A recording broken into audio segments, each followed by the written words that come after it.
Hi, this is Michelle.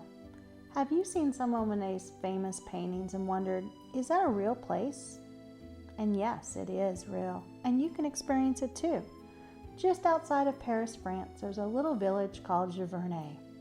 Way back in 1883, Claude Monet settled in a home that had a little bit of garden space.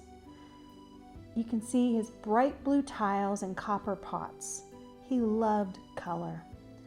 Looking outside of his window, you can see the garden view and how it inspired his artwork. Here's his view from his second floor bedroom, looking down into the gardens.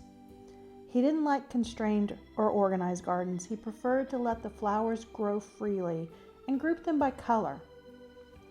He eventually bought his neighbor's property and created a water garden with Japanese influences. You probably recognize a few of these scenes.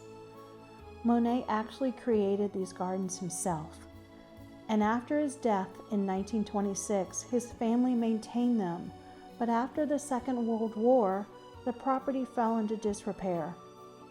In 1980, after 10 years of hard work, the home and gardens were restored and opened to the public again. He was a gardener and a painter. I wonder which one he considered his greatest work of art, the gardens or the paintings. Enjoy.